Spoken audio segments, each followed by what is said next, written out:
Assalamualaikum warahmatullahi wabarakatuh. Kita sambung lagi kajian kita yang kali ini adalah sebuah pemantapan yang diuraikan oleh Hadjrat Mirza Ghulam Ahmad dengan judul Jalan Menuju Taqwa, yang ini diterjemahkan oleh Dr. Andes Yatimin Atmo Suwito. Saudara-saudara para pemirsa Kereweng Aji Channel yang berbahagia, serta kaum muslimin wal muslimat rahimatumullah. Allah berfirman, Bismillahirrahmanirrahim, tunjukkanlah kami pada jalan yang lurus, jalannya orang-orang yang telah engkau beri kenikmatan, bukan jalannya orang-orang yang terkena murka, dan pula bukan jalannya orang-orang yang sesat. Dunia adalah semacam tempat ujian atau darul ibtila, suatu hal yang baik kalau setiap perkara kebaikan disembunyikan dan diselamatkan dari riya, dan ia tidak menunjukkan amalnya pada siapapun. Dan inilah orang yang disebut bertakwa. Kami pernah membaca di dalam Tadkiratul Aulia, di dalam sebuah majelis ada seorang peminta tua. Di dalam majelis ada seorang peminta-minta yang sudah tua. Ia sangat memerlukan bantuan uang. Ada seorang soleh memberi 1.000 rupiah kepadanya. Setelah menerima uang itu, peminta-minta itu langsung memuji karena kedermawanannya. Begitu mendengar pujian itu, orang soleh itu bersedih sekali, karena mungkin ia tidak akan memperoleh pahala apapun lagi di akhirat kelak.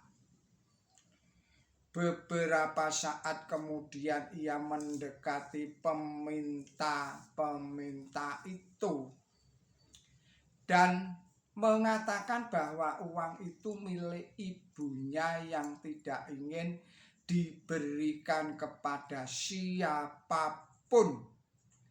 Lalu ia meminta kembali uang itu.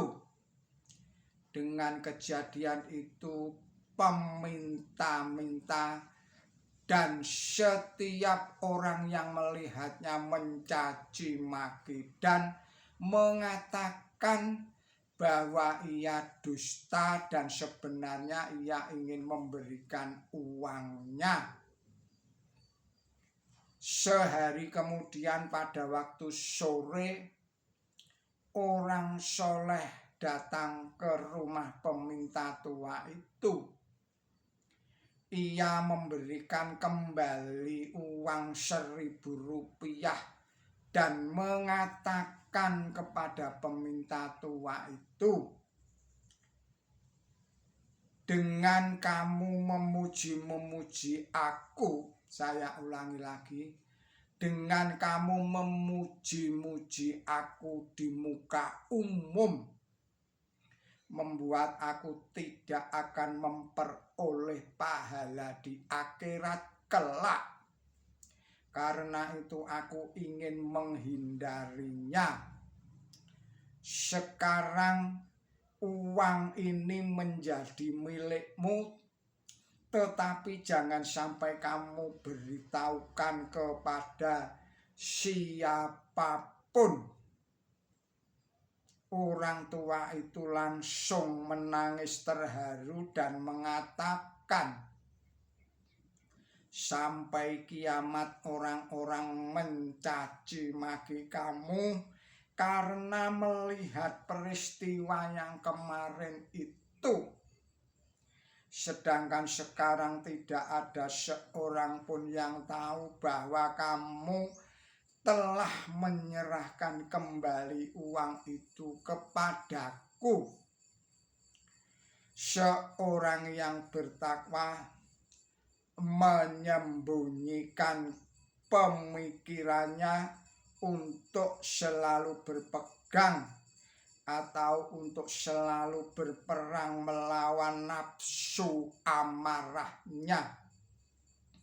Namun Allah Subhanahu wa ta'ala selalu menunjukkan pemikirannya yang disembunyikan itu. Seperti halnya orang yang tidak bermoral selalu ingin menyembunyikan keterlibatannya di dalam kejahatan itu. Begitu pula seorang yang bertakwa dengan diam-diam melakukan sholat dan cenderung untuk tidak diketahui orang lain. Orang bertakwa sejati menginginkan semacam penyembunyian. Saudara-saudara para pemirsa Kreweng Aji Channel yang berbahagia, serta kaum muslimin wal muslimat rahimakumullah, banyak tingkatan takwa. Namun bagaimanapun untuk takwa tentu ada kesulitan. Orang bertakwa berada dalam keadaan perang melawan hawa nafsunya. Sedangkan hamba soleh sudah keluar dari peperangan itu. Dia sudah memerangi hawa nafsunya sendiri.